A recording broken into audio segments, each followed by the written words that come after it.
everyone, and welcome to the Addison Sports Special.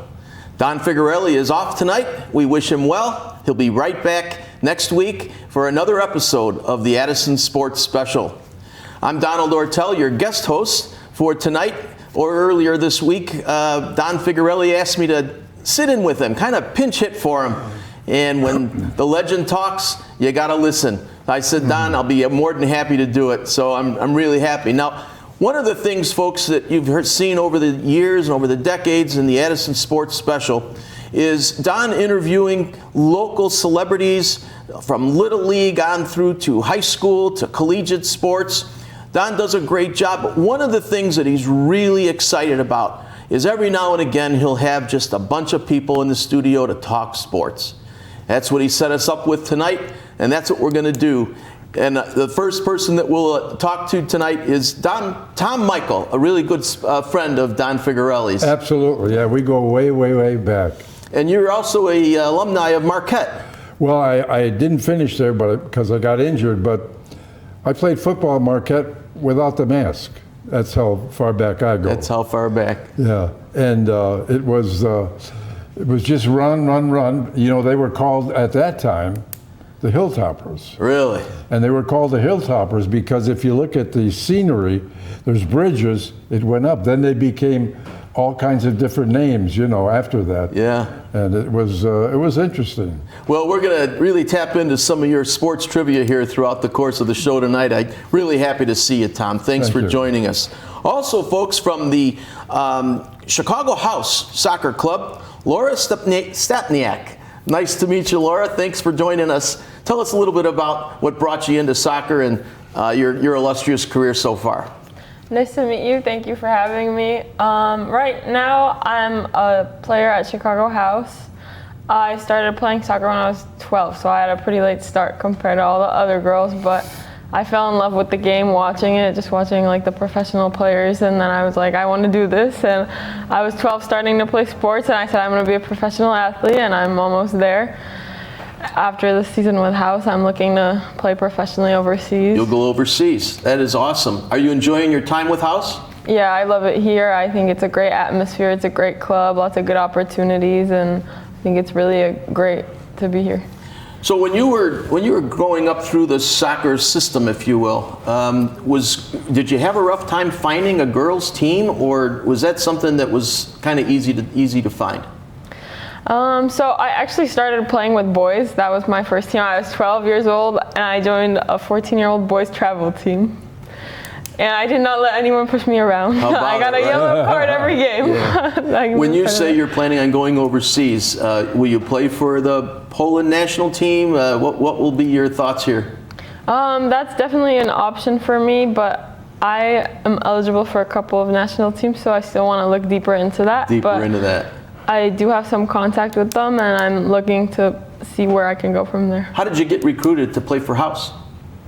Some of the coaches saw some of my games, and they called me over to see me play like more in depth at a tryout. And I came out, and they liked what they saw, so now I'm here. Awesome. Well, it's great to have you on the show. We're looking forward to your female perspective on a couple of things we'll be talking about tonight. Also on the show tonight, folks, is a sports executive that I've known for many, many years, highly respected sports executive, Mr. Peter Wilt. Good to see you, Peter. Thanks for coming. Oh, thanks very much for having me, Donald. Always great to be back in Addison, and I look forward to chatting today. Well, you've been in the sports scene for many, many years, going back to even when you were at Marquette as an alumni as well, right? Yeah, Marquette seems to produce some sports-minded folks. Back in the day, I was a sports writer for United Press International. I worked for the Milwaukee Brewers, and then went to hockey with Milwaukee Admirals before finally setting into the soccer scene in the mid-'80s. And I've been working in soccer for, 40 years now. Well, you were the founding president and general manager of the Chicago Fire in the very first year, 1998, when the team started.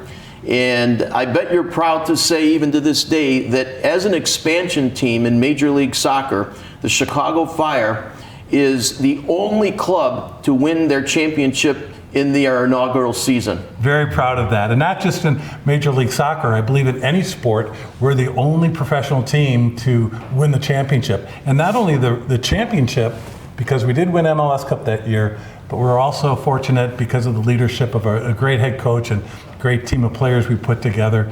Bob Bradley was that coach, Sure, and Peter Novak was the captain of that team. We also won the U.S. Open Cup that year, so we won the double in our first year. So that's awesome. We may have set the standard a bit too high, but sometimes you want to work your way up towards things. We'll get back to that and be the cream of the crop again in the league real soon.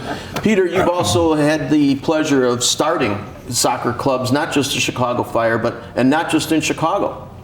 Tell us a little bit about your experiences, dozens of teams you've been involved in. Well, I don't know about dozens, but I think I've started 14 teams. 14 and worked teams. for a few others, 9 professional and a number of semi-professional. And it's really rewarding doing a startup because you can create something out of nothing, Sure. right? Yeah. And you don't have to worry about fixing someone else's mistakes. You can make your own. Yeah. And I was fortunate to actually work with you with the Chicago Fire and at the beginning. And those are really rewarding years. You know, you're embarking on a club now here in Chicago. Tell us a little bit about the Chicago House. Well, Chicago House is a soccer with a social conscience, and we try. Our mission is to make Chicagoland a better place to live, work, play, and learn. And we lean into progressive values to be inclusive of people and to win championships both on the field and in the community. And it started out as a men's club, but now it also has a women's team. We started a lower division professional team in 2020 during the global pandemic. Yeah. I don't recommend that. Don't start do a that. club, Tom. Don't do that. No. You're thinking of it, Tom. Don't do it.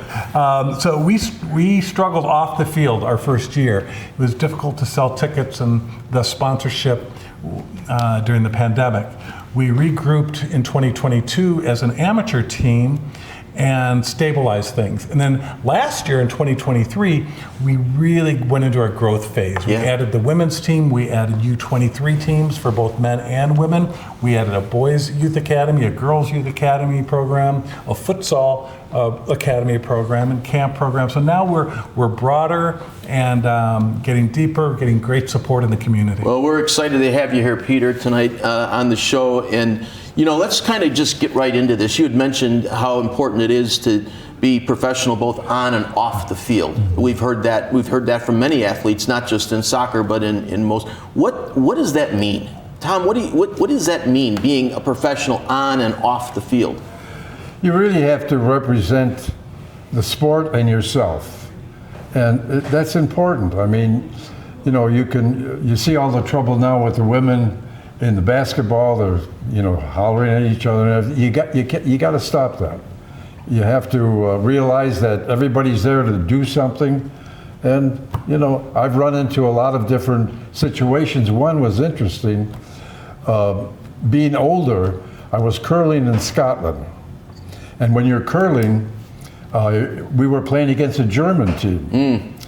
Being that old, remembering the war, when they tell you to stop curling, stop the brooming, I'm walking down the ice, the Germans are playing, and I hear halt in such a language that I almost went like this. Oh, wow. Because of just the memory Sure. of it. But that's just a funny part of it. But it's interesting because when you have good camaraderie with all the sports people, you end up shaking your hand with them, good game, that's what it's all about. Absolutely. Yeah. I want to hear a little bit more about your curling, maybe a little bit later in the show, or maybe over coffee or something sometime soon. Laura, as an athlete, we see athletes obviously excelling on the field, right? Mm-hmm. After the game, they're signing autographs. But you know, even into their retirement, they want to continue to give back. Many athletes have actually started their own charities, their own foundations. Can you speak to what is the incentive behind that as an athlete? I mean, for me, I think it's just a lot to do with passion and the love of the game. Like, I can't imagine my life without soccer, and I don't know where I would be, honestly. Like, it's just uncomprehendable for me. Like, myself personally, I want to coach after my career, and I want to keep going with it, and I never want to stop. I can't even think about stopping playing. It's just... Peter, you mentioned that the Chicago House is a soccer club with a social conscience. Expound on that a little bit. Well, we recognize, like Tom said, teams have a responsibility to the communities. It's important to give back because we're getting a lot from the community. So that means not just the athletic part of it, but being out in the community and making it a better place. Some of the things Chicago House does is work with various nonprofits.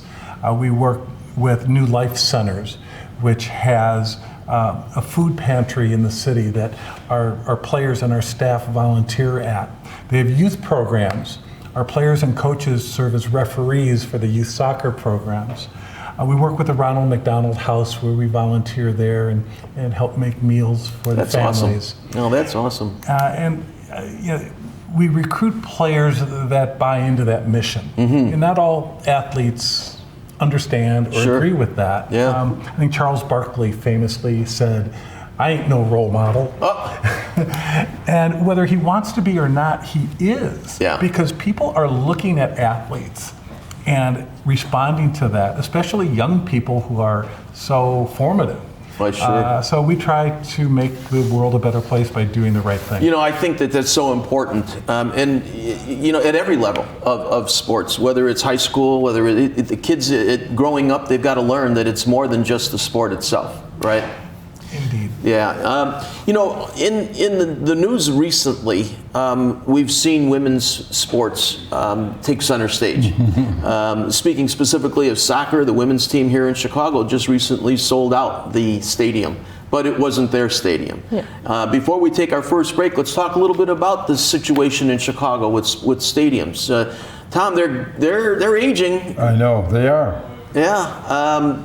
Are we onto something here with the two clubs, the Bears and the Red Stars getting their own stadium, the White Sox getting their own stadium? What are you hearing out there? Remember how the Cubs did it? They just did it on their own. Really?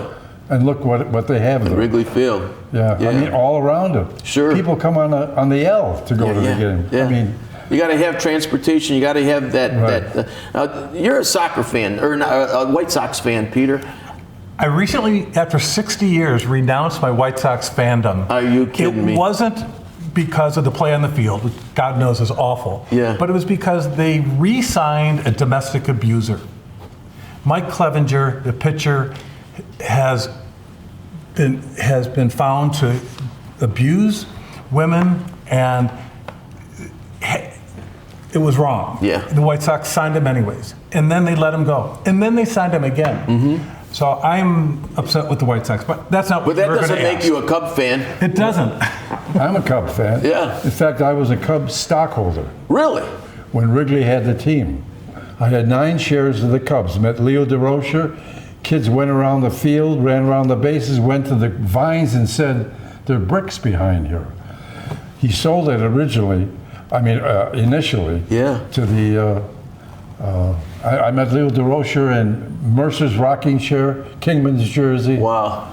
Well, again, you've experienced a lot. You've seen a lot of things. We've actually built stadiums recently. The White Sox are in a stadium 20 years ago, the SeatGeek Stadium. So we're going to talk a little bit more about stadiums and the importance of playing in our own fields in just a minute, folks. We'll be right back. Well, welcome back to the Addison Sports Special. We're enjoying a nice roundtable discussion here with our guests in the studio, talking about sports. Peter, one of the things that seemingly develops is these not mainstream sports. We're talking rugby or lacrosse, darts, right? Curling. Professional curling and pickleball. But yet, even though they're not mainstream, we're starting to see a lot of leagues actually being developed. What are some of the things that should be paid attention to in the development of these kind of non-mainstream sports? Well, just this week, the United States in the World Cup of Cricket upset Pakistan. Come on. It's amazing. The only reason the United States is in the World Cup of Cricket is because they're hosting it. And they beat one of the powerhouse countries in the world. A mutual friend of ours, Tom Dunmore, has been doing marketing work for new Major League Cricket for the last couple of years. And I think as this nation becomes more diverse and there's expats from India, Australia, England, South Africa, the West Indies, there's more people familiar with the sport that will not only play it in this country and watch it, but teach it. Soccer's growth in this country, I mean, there's seeds that go back over a century, but really it was when the Chicago Sting was around, the NASL, the guys that came over from Europe and Latin America to play with the Sting, they stayed in this country, they became coaches, not just coaches of adult teams, but of youth teams. And that led to the explosion of the sport participation in the 80s and 90s. So I think if you look to the future, perhaps cricket could be one of the big sports. Cricket, where rugby's playing now as well, out of SeatGeek Stadium. Lacrosse is pretty busy now amongst the high schools. Believe it or not, disc golf is a spectator sport. Right. One of the things I think that's important to mention here is that we do need to still connect, not just with the funding available, but with the fans who give us the money. Laura, after your games, by the way, where do you play? The house plays right here in Elmhurst. Where do you play? Yes, so our home games are at Langhurst Field at Elmhurst University. We play down there. And I would imagine you're selling some tickets after the game, before the game. Are you signing autographs? Are you connecting with the fans? I don't know about the signing autographs. Maybe we don't do that much of that, but I definitely feel like a connection with our fans. We have a really good crowd, really good support. Like, we were down a goal one of our home games, and the last 10 minutes, the crowd didn't stop. Like, you could hear them on the field. It was just going. Like, the stadium was almost shaking, And I feel like the support, it helps grow us as a team right now, but it also is a lot of probably young girls and boys that are watching us, and they're thinking, oh, maybe I want to do this. They want to be just like you, so don't be shy about signing autographs, that's for sure. Tom, in your time, you've had to have gotten close to a lot of professional athletes, athletes at the collegiate level. The importance of connecting to the fan base, the autograph session. You got any stories that you can tell us about? It's interesting because you take like Mike Ditka. I told you how he read that poem to me, which was unbelievable, and then there was other people that Tom Borwinkle. Remember him? The basketball player. Yeah, I've got a picture of him. He looks like he's about 7 feet tall. There are a lot of people that express themselves in a way that you really want to deal with them. There are some that don't do that. They were kind of off-standish. Ditka was the kind of a guy that really, when we had people there, he talked to my wife about curling. He showed an interest. And that was really nice for him to do that. We represented him at a product. And an interesting story, his company, he couldn't pronounce the word cholesterol. Cholesterol. He kept saying cholesterol. Oh boy. And he hit the table. Yeah. Because they were taking pictures for commercial. Right. He finally got it, but there was just a little twist in there. Well, as you mentioned earlier, the Chicago Fire, when it first came out, we had Autograph Alley for after the game where we were connecting with, fans were signing or autographs were being signed. Very important, I think, is that piece of things. It's a personal connection. Yeah. Autographs were always the way to prove to someone that I met this celebrity. It's interesting in the digital age, that's actually changing a bit. It's now a selfie. Oh, Yeah, sure. It's the modern autograph. Yeah, absolutely. Hey, let's get into talking a little bit about what's going on in pro sports right now.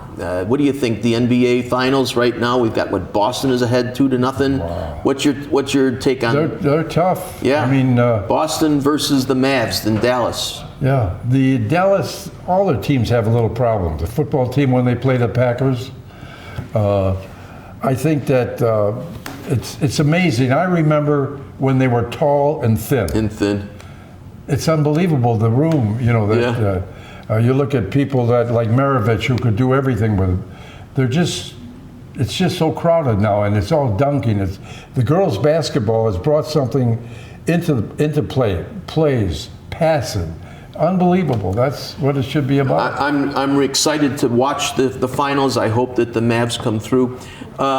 Laura, talk a little bit about the collegiate level, right? Isn't there now where athletes at the collegiate level could actually get paid instead of just getting scholarships? Yeah, so there's NIL opportunities right now. When I was down at NSU down in Louisiana, I actually had one of those offers too, where they sell like our merchandise and stuff like that, so they make it more accessible for everybody, and they give athletes like an opportunity to engage in their sport and focus on sports and education while still making money off of that. Yeah, and what do you think about this, Peter? Is it long overdue? Oh, of course it is. Yeah. I mean, it's not fair when the coaches in college can make millions and millions of dollars. Right. The university is banking all of this money, and the athletes, the employees, were being stiffed. And I just hope that we see a path forward for the athletes of all the sports to be compensated, not just the basketball and football. You know, it seems to me that it's just the right thing to do, right? But how does it change the game? How does a license to sell your likeness and make money, how does that change the team dynamic, especially at the collegiate level? Or does it? I don't know. Well, it's very risky. Because not just NIL, but also the transfer portal. The idea of a team being together for years is going away in a lot of places. You know, Tom and I went to Marquette, and I'm very proud that Shaka Smart, the basketball coach at Marquette, is limiting the transfer portal. And he's doing programs with NIL where all the players share in the revenue. Share revenue. Because it's risky that it becomes about the individual instead of the team. You're right, absolutely. You didn't have any of this kind of opportunity when you were playing college ball? Not at all. Yeah. Not at all. How lucrative are these deals? I think it depends on the athlete and the sports. Like, obviously college football is definitely going to make more money than like Sure. women's soccer per se, because you get deals based on how many like viewers you get and what fan base you have. And I think it is risky to kind of base it off the individual, because that makes it kind of like more about the individual Right. who wants to make more money. But I also think it brings the team together in the sense that everyone has more time together and you have more opportunity to like focus on the sport itself. Very well said. The NHL playoffs are going on right now. Their finals are in with what I think the Panthers are up 1-0 in the series. Any comments about? Well, I just think the Stanley Cup belongs in Canada and not in Florida. And it hasn't been in Canada for a long time. And even the vaunted Oilers have not had it for a long time. So I'm rooting for Edmonton personally. Oh, that's awesome. That's awesome. Tom, any? No, I agree with that very much. Yeah. And you know what? We're in the middle of, I guess we're right on the cusp of the dog days of summer, right? Our ball clubs, our baseball clubs here in Chicago, they seem to be not really going at it. The Cubs had a good April though, right? Right. But I like Horner, but he's hurt now. Yeah. And they have that's a good coach they have. Very good coach. And I think that they'll straighten themselves out. They were predicted to be one of the top two in that division. Got to stay healthy. You got to. You got to stay healthy, right? Absolutely. I mean, how many championship teams have you been on, Laura, where everybody gets hurt? Not really, right? How many championship teams that, where the coach is doing one thing and the athletes want to do another? You can't win championships that way. You have to be a team. You have to have everyone in it. Yeah. Our White Sox, we do need some help, Peter. Yeah, in a lot of ways, on and off the field. A White Sox friend of mine the other day said, if you're going to lose spectacularly. And they are doing that. But it's up and down. I think new ownership is needed, new front office is needed, new manager is needed. New stadiums needed. We talked a little bit about that earlier, right? And talked a little bit about that. It's going to be a tough decade. Yeah. As up and down as our Chicago teams are, we have seen some spectacular athletes and the talents that they bring. We're currently, we lived through the Michael Jordan era, right? Right. The new coach for the Cubs came from one of the World Series teams up in Milwaukee, And right? they're in first place, Milwaukee. They're in first place. The Bears haven't been back in the Super Bowl for a while, but guess what? It looks like our defense is strong. Our quarterback is hopefully going to have a good season. Let's knock on wood with that. And the Hawks. Look at the talent that the Hawks have been able to bring into the city. You go to the stadiums. You might not walk away as a fan of your team winning, but you've certainly seen a tremendous amount of talent out there. Yeah. And speaking of talent, Tom, you might remember this with being such good friends with Don Figurelli all these years, but Addison is notorious for athletes that have gone on to the professional ranks. The former soccer goalie for the Chicago Fire is now playing at Chelsea, right? I think he's in Chelsea. His family lives right here in Addison. He came up through the Addison system. Guy by the name of Rodenhauser, Mark, I think was his name, the long snapper for the Bears for the longest time. He was my neighbor. We grew up together. He went to school with my kids, or my brother and sister. The figure skater, what's her name? Alexa. I can't pronounce her last name. Nierman. She was a pair skater. She went on to the Olympics. We have a tremendous amount. Bobby Hall lived here, right? Yep. Brett Hall he grew up when I was delivering papers to Bobby. We have a lot of talent that has come through and lived here in Addison. But there's nobody better, nobody finer, in my opinion.